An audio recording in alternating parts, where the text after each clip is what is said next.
Hello and welcome to today's class where we will be working on binding. So the things that you'll need for today, supplies will be a yoga strap, will be really helpful for binding. Also nice to have, not need to have, blocks and yoga blankets. And that's it. So finding your way into your centering posture for today. So whatever pose that you like to begin your yoga practice in. I really like Virasana these days, but child's pose is kind of the traditional. You get to be all snuggled in. So whatever you feel comfortable doing, you could even be cross-legged seated, taking a moment to get settled in.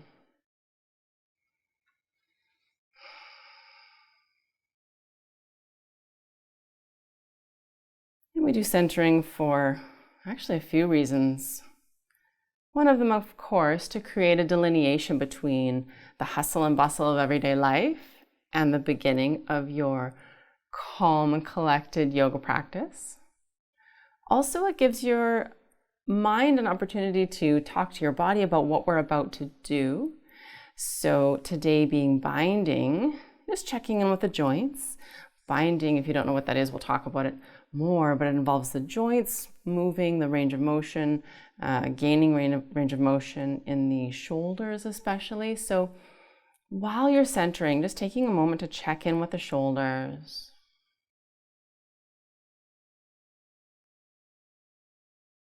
Because those can feel like goal-oriented poses, getting the bind, reminding yourself that it's more of a marathon, not a sprint. This is a long play. It's the journey that matters, all those things.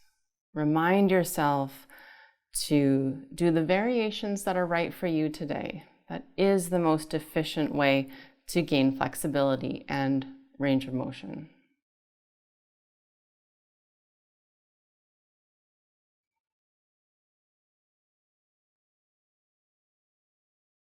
And then a few deep breaths through the nose. We'll get some oxygen to those muscles.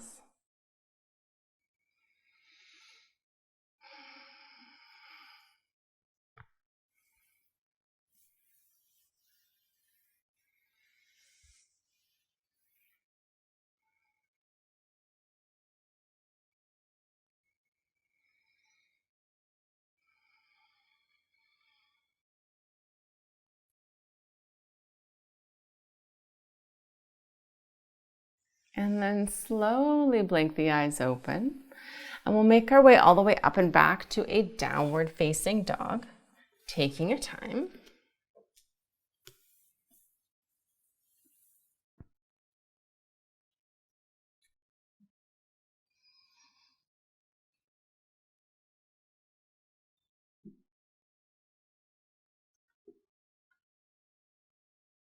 Maybe walking it out a little bit.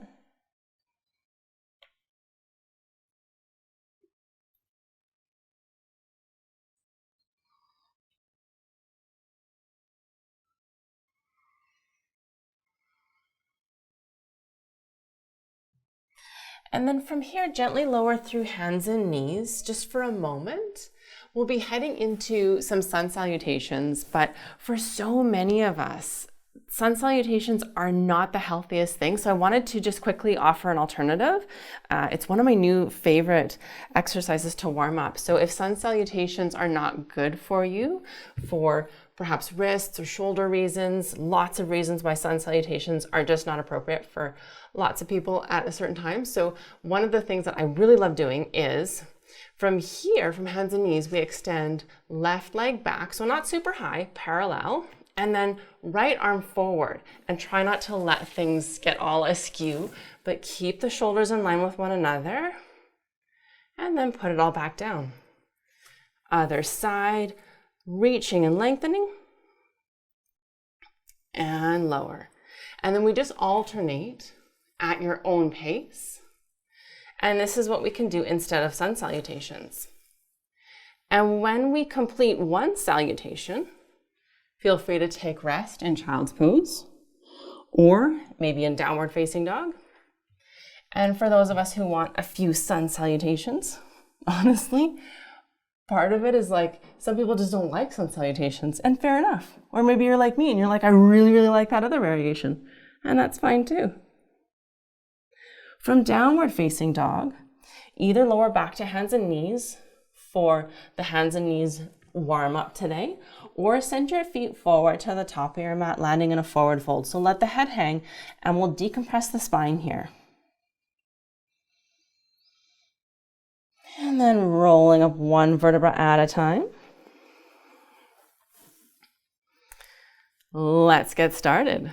So if you're doing the hands and knees variation, then here we go. You can begin. And for the sun salutations, we'll raise the arms way up high, getting taller.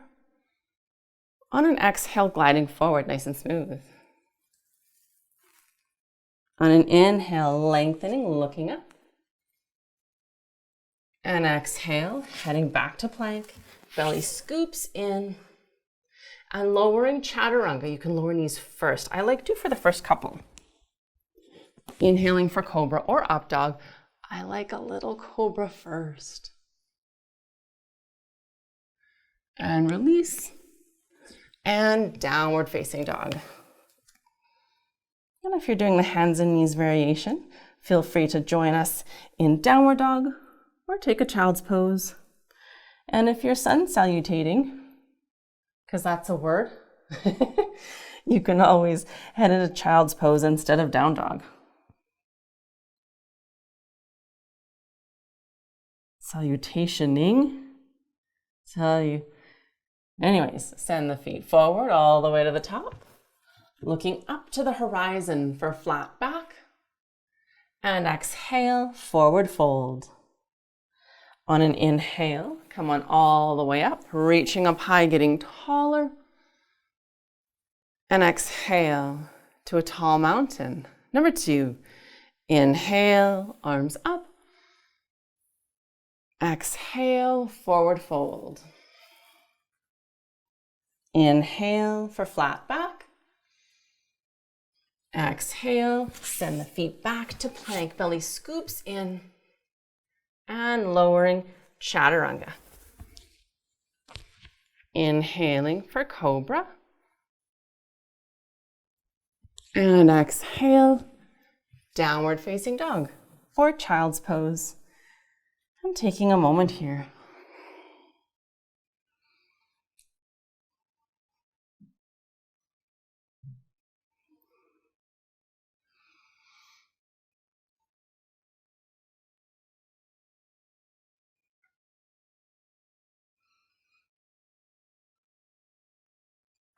And send the feet forward all the way to the top, looking up for flat back.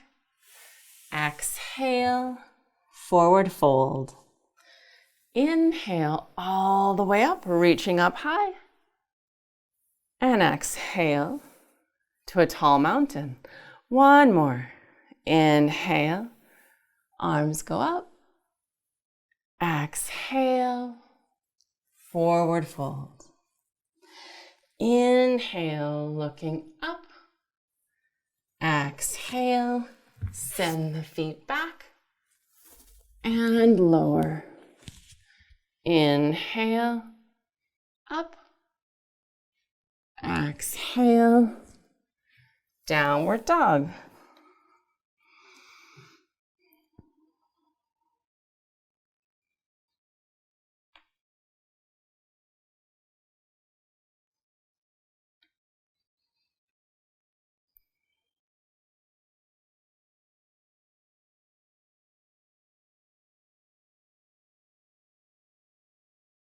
And send the feet forward all the way to the top, looking up for flat back. Exhale, forward fold. Inhale, all the way up, reaching up high. And exhale to a tall mountain. And from here, we'll all meet together in Tadasana mountain pose. And we'll prepare for Virabhadrasana 1, Warrior 1, just to get the hips warmed up a little bit. So maybe a little bit shorter or smaller stance than usual, because we haven't done a lot of warm-up yet today. This is part of our warm-up. So yogic poses or yoga poses can be used for warm-up themselves. So that's what we'll do. Take a fairly large step back with the left foot. So I'm going to go not as far as usual. And I'm even going to have my stance a little bit wider than usual just before I'm super warm. So that was just an I almost fell over maneuver, if you were wondering. So from here, trying to draw the right hip back, back, back, while not letting that back leg tip in. That is something that I always need to think about and work on, is the hip, the back hip moves forward, but the actual leg lifts from here. So lifting the leg, but drawing the hip square. So you're feeling that external rotation right in the hip joint. So thinking a lot about joints today. So from here, arms go up. And while we're in our Virabhadrasana 1, warming up our legs, let's do just a little stretchy maneuver. So interlock the fingers and then straighten through the arms for a bit of a shoulder stretch. I like to try to get my arms behind my head and then lengthen, lifting the chin ever so slightly. And it's a bit weird, but feels like a nice stretch. And if your arms are away here and you're like, I don't know what you're doing, that's okay too. It's a journey. We're trying to draw the arms back. You can still get that stretch if you interlace the fingers though. So drawing them back, back, back. And from here, very gently release. So returning to Tadasana mountain pose. That felt like a pretty big stretch for Carla. Let's head to the other side here. So fairly large step back with the right foot. And just shuffling the feet. I'm widening my stance quite a bit just to help myself out a little bit. My body sure doesn't like to hop right into deep stretches very much. So bending through that front leg, trying to get the hips fairly square, but rotating right from that upper thigh bone. Arms go up. I'm doing my little cheating maneuver that I love. Couple deep breaths, bending deep.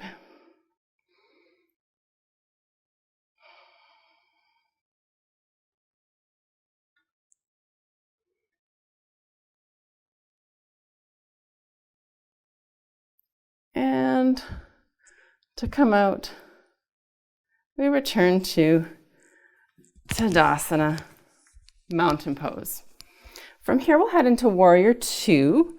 So we'll step a little bit wider with that left foot steps back, and then shuffle the feet so that you've got a heel to arch alignment. That front heel, if there was an imaginary line, it would intersect the back arch. From here, arms up to a T position, palms facing down, and lengthening.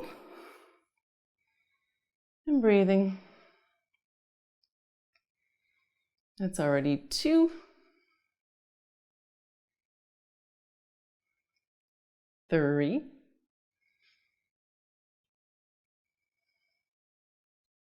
4. And 5. From here, we can just sort of flip the feet. Left turns out, right turns in, but just double check the alignment, because sometimes when you do the flip, you either fall down like me, or the alignment gets a little bit off. So double checking that the left heel is intersecting the right arch. Arms up to a T. Inhale to lengthen. Exhale, bending through that left leg.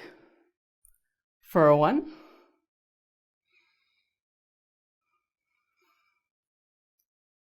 2.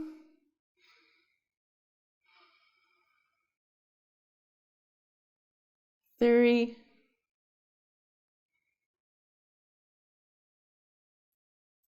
4. And 5. Come on out. And then we'll flip-de-flip again and prepare for Utthita Trikonasana, triangle pose. So double check once again, we've got that heel to arch alignment. Arms go up. And then we reach, reach, reach. Keep the legs straight. And then tipping, tipping, tipping. And for this one, usually triangle is the left arm high. Let's bring it behind the back and eventually try to find the thigh. So reaching for the right thigh. And what that does is opens up the chest. So also notice a shoulder stretch. We want to keep that shoulder open, open, open, and breathing deep.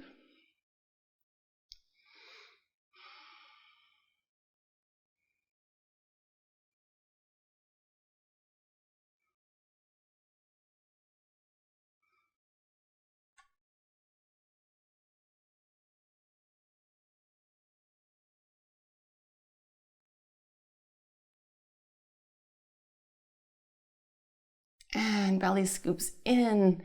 Come on all the way up. And other side. So double check heel to arch alignment as you flip over to the left.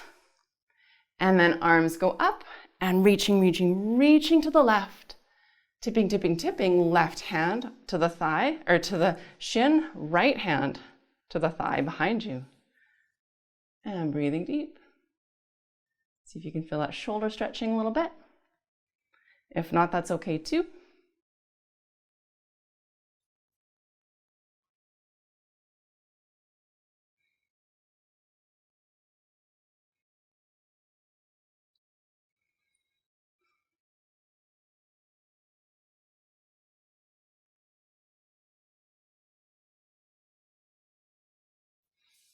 And pull the belly in.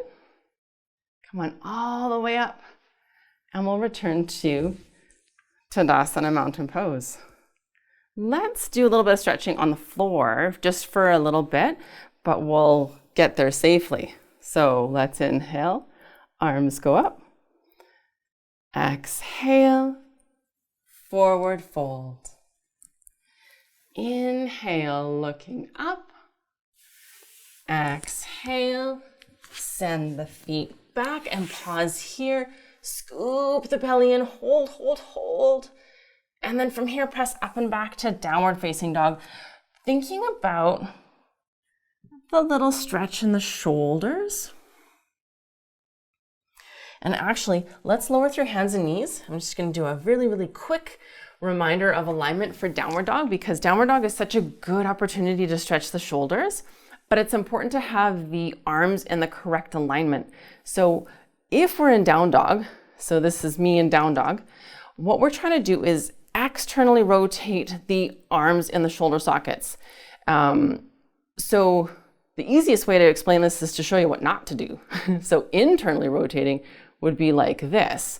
Elbows go out to the sides, and it's kind of like one of those, I don't know, I always think of a puppy. You know, sometimes puppies have those internally rotated, the paws go in. There's a character in Looney Tunes that walks like that. Anyways, I digress. Do the opposite of that. So externally rotating. We want to, one of the ways I like to think about it is when my hands are on the floor, it's like I'm trying to spin open. It's as if my hands are on jars and I'm spinning them out towards the pinkies. So I guess the right hand would be closing a lid, left would be opening towards the pinkies. So what we're trying to do is the upper arm bone in the shoulder socket is rotating so that it's externally rotating in the shoulder socket. If you have no idea what I'm talking about, don't worry about it. If you do, give that a go in our downward dog. So here we go again. And it's always good to have accurate alignment in down dog, but especially if you're going to be doing a specific shoulder stretch, maybe finding the edge of your range of motion, we want to be absolutely sure that we're in really good alignment. So shoulders away from the ears, shoulders are down away from the ears, and then externally rotating the arms in the shoulder sockets. So it's kind of like you can feel the elbows spinning downward. And then a little bend to the knees. Gently, gently, gently reaching the heart towards the feet. And you might be able to find a nice, beautiful, gentle shoulder stretch. Really, really gentle here. And then scoop the belly in and lowering all the way down to seated. And you can sit in whatever posture you like. I'm going to redo my hair. We'll do a bit of arm stretching here. So I'm going to do a really unflattering hairdo. I'm just getting my hair out of the way. So from here, heading into Gomukhasana arms, the top arm. So right arm goes up, bending it back. Left hand guides the elbow towards the back of the head as the fingertips reach down between the shoulder blades and then gently lifting the chin. So all of these things making 1 millimeter movements at a time. So we're not launching the elbow behind the head, but gently, gently guiding at 1 millimeter at a time. Few deep breaths here.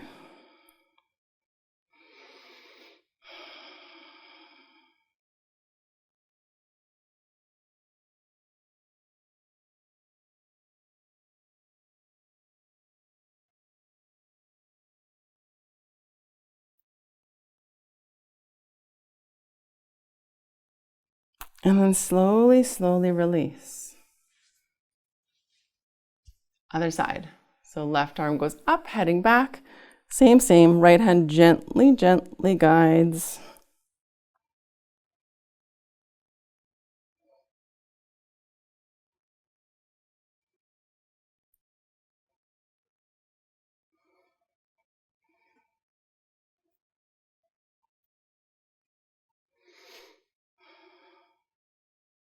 Few deep breaths. And if you're like me, one arm is just a little less cooperative than the other. Breathing through it. And then slowly, slowly release. Good job, left arm. So for the bottom part of Gomukhasana arms, this is where I really like my strap. So for this one, I just use the strap to sort of loop my fingers into. And if you don't have a loop-de-loop type strap like this, you can just fold your long strap in half and create the same thing. And then right arm goes back, heading up. So trying to get that hand eventually towards that spot between the shoulder blades. And I like to bring the strap over the right shoulder. So my hand is over towards the left, but I'm trying to get it straight up. So that's where the strap comes into. And then you can sort of wiggle around and try to find that location. Once you do, or even if you don't, the final maneuver here is wherever you get stuck, just hold. And then draw that right shoulder back for healthy alignment. So what's happening here is the humerus, or the top of the arm bone, goes into the shoulder socket in its proper alignment. So the bones do fit into the joints very snugly and very specifically. And if they don't go in, I mean, there's a little bit of wiggle room there, but if you're sort of slouching forward, then the top of the arm bone actually it can create a pinchy feeling. So that's not fun. The way to relieve that is to very gently and carefully draw the shoulder back.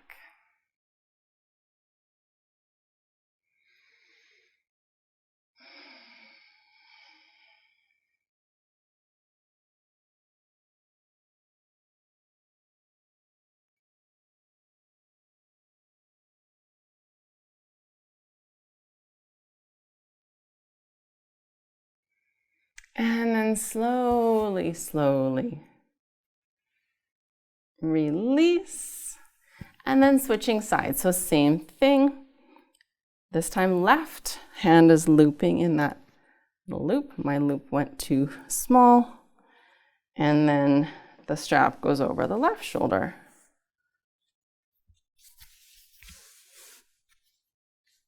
And you can wiggle around. Remember, as always, you do not need to be graceful in yoga. And drawing the arm back. I just got a shoulder clunk, but now it's in the right spot.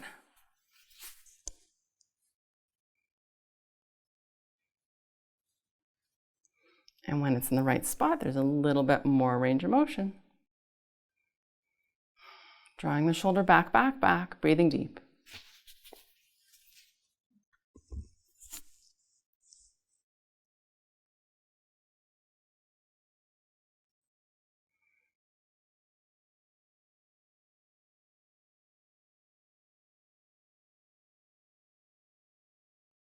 And slowly, slowly release. And then, for one of my favorite arm stretches, we lay on the floor. I like to have a little blanket. And from here, right arm beneath us. So it's the palm up and then trying to lay flat as much as possible on that bottom arm. And go.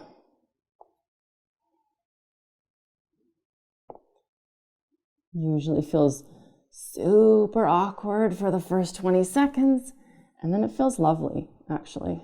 I love this one.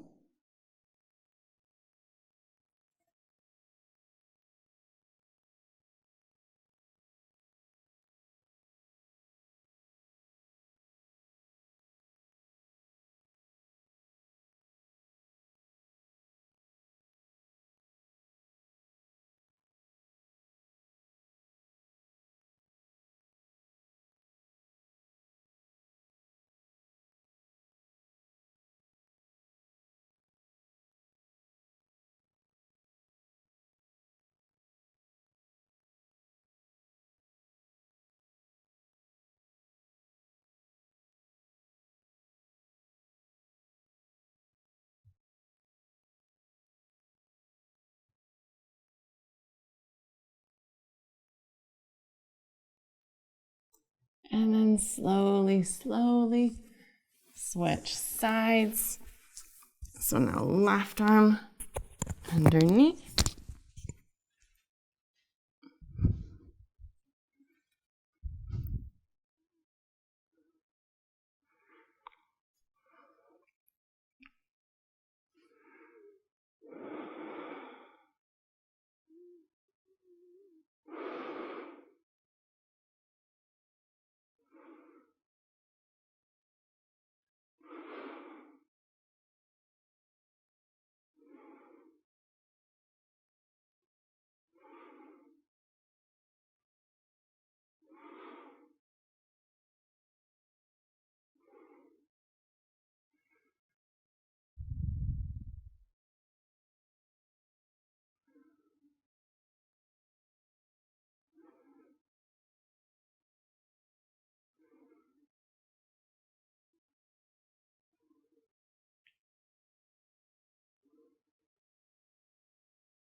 And slowly, slowly, come on up.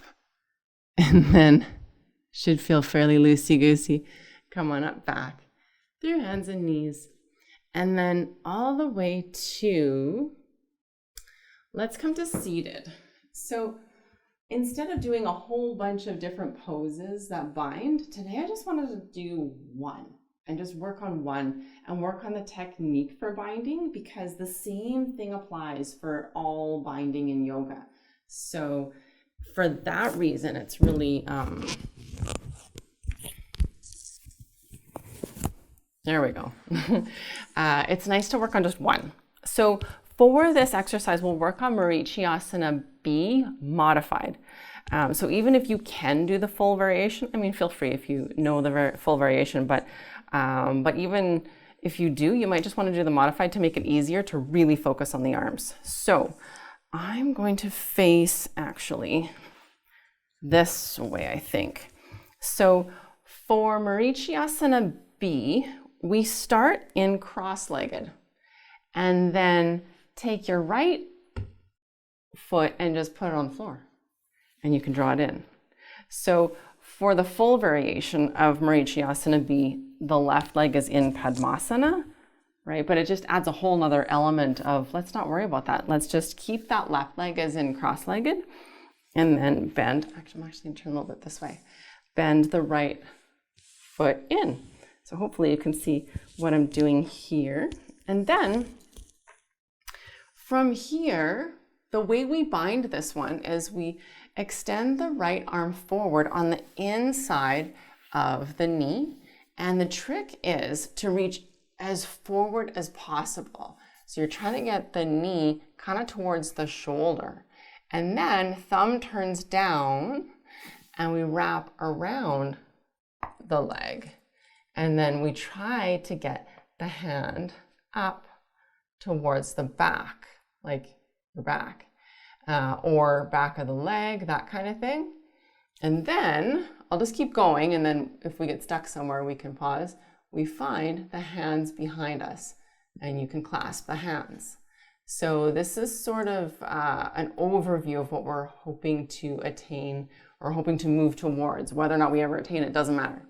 But this is the journey that we're on. And so let's back up. Okay, so backing up, we have the right arm on the inside of the right leg. And I remember this too. I was like, I can't turn my arm that way. It doesn't go, right? Like it won't. So no, your arm will not bend backwards, I hope. So what we need to do is actually look at the anatomy of the arm. So there's the inside of the arm, right? And we want to turn that down, right? So that, because if you think of where the arm is bending, this is bending, right? So I can touch my nose. If I turn my palm to the side, then I bend parallel to the floor. What I'm looking for is to bend it downward.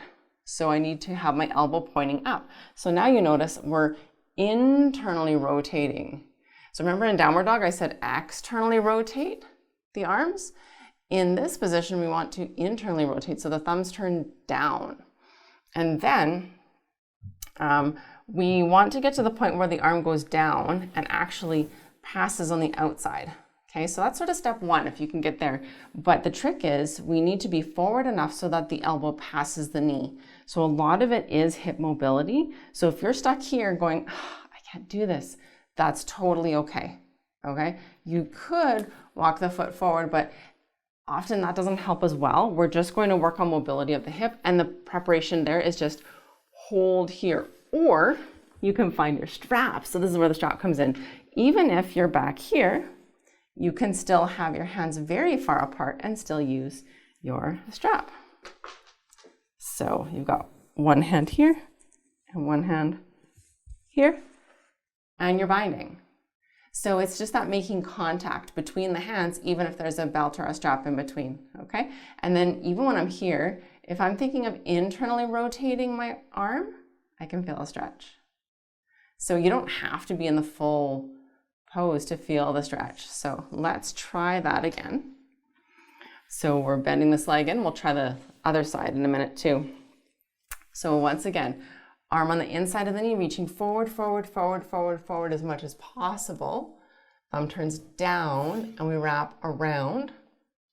And then one of the things that I do, so if you do have either long arms or flexible shoulders, some people have both, and this is no problem. I actually like to use my other hand to help this hand go higher. And so then if you're like, well, my arms are too short, the trick is try to open the left arm more so that you can find the hands easier behind you. Okay, and then once you have the hands, the next step, let me just pivot a little bit. So the next step is to eventually clasp the wrist. So we're opening up and then finding the left wrist with the right hand. Okay, and then from here, then it's a forward fold for Marichyasana B. But let's slowly release. Another side. So we start cross-legged, and then the left foot is flat on the floor, and then we reach forward, forward, forward. I'm going to pivot a little bit so you can see the hands. Thumb turns down, wraps around, and then I'm going to actually use my other hand to cheat a little bit. Draw that hand back, and then I'm going to see my hands barely touch. So I'm going to open up my right shoulder so that there's just more room, or less room actually, between the hands. And opening up.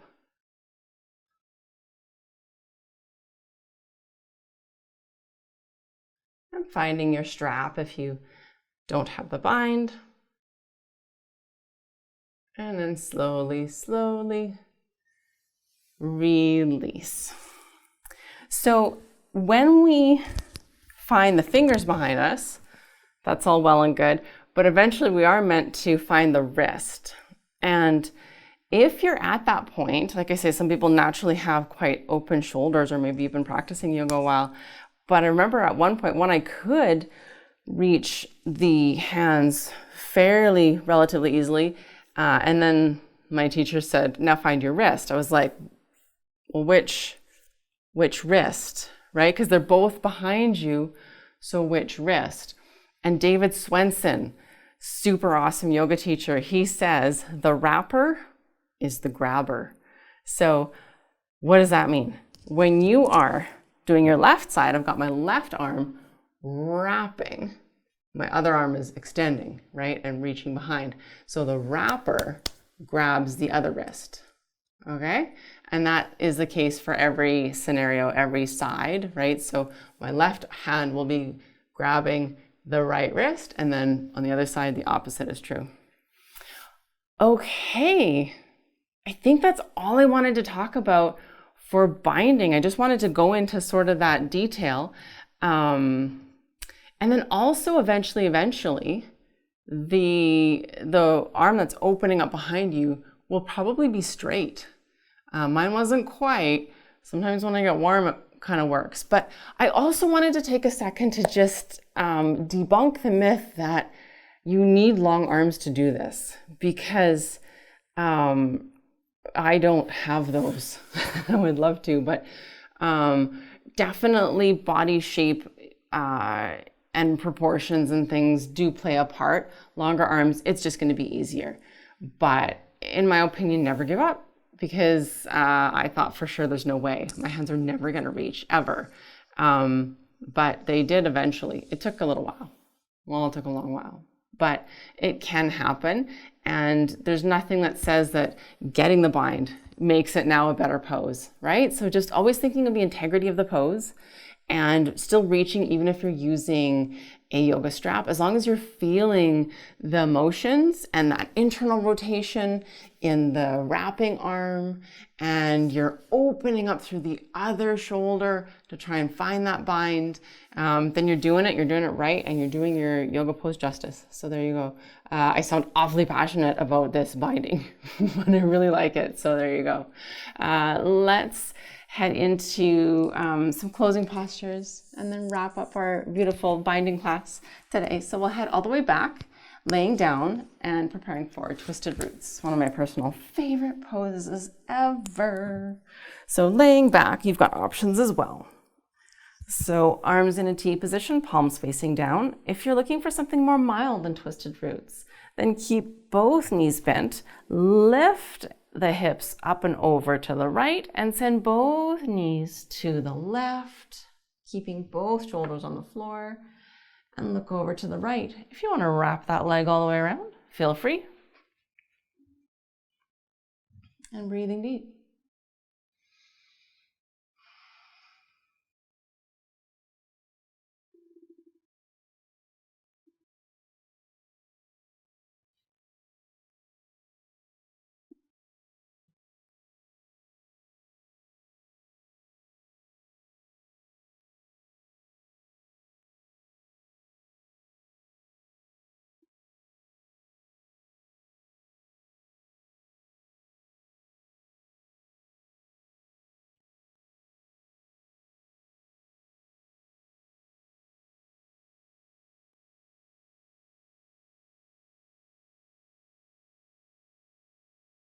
And scoop the belly in, press the low back into the floor, unraveling, unwinding, and other side. So once you're all squared up, back to center, lift up and over the hips to the left and send the knees to the right.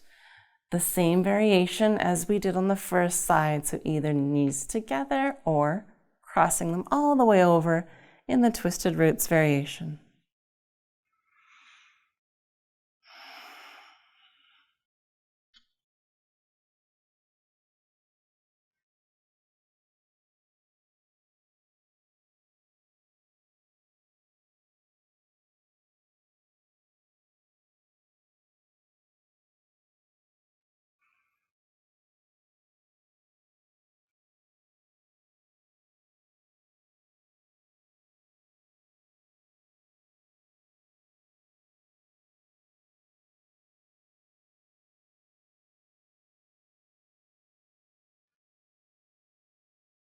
And scoop the belly in.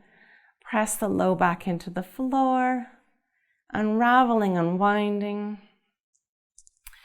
And once you're all squared up, hug both knees into your chest and gently rock from side to side.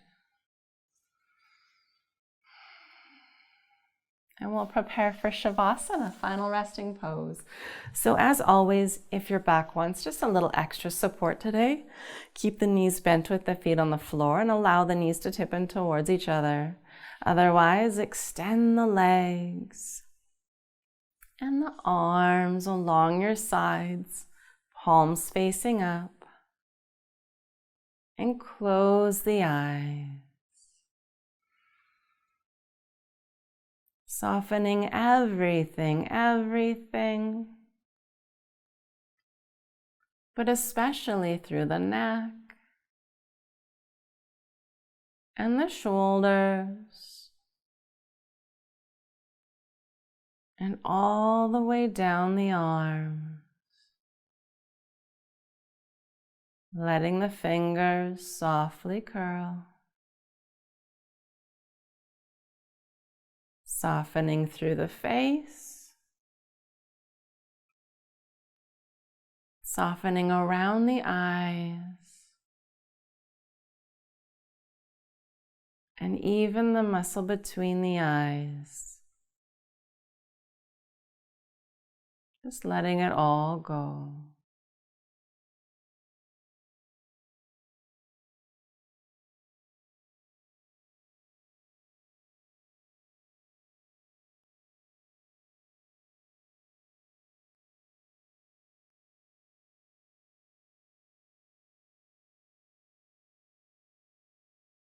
And starting to come back, wiggle the fingers and the toes, and gently roll your head from side to side.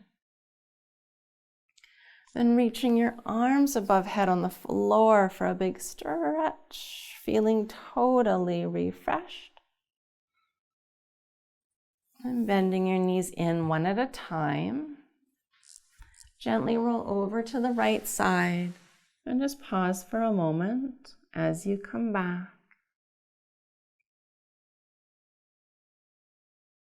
And slowly start to press yourself all the way up to a comfortable seated position, taking all the time you need.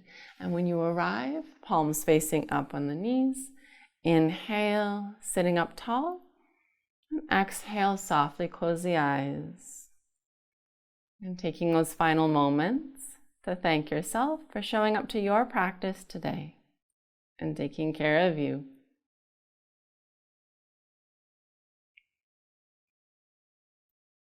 And slowly open the eyes. Namaste, everyone. Thank you so much for joining me today. Have a really good rest of your day, and I will see you next time.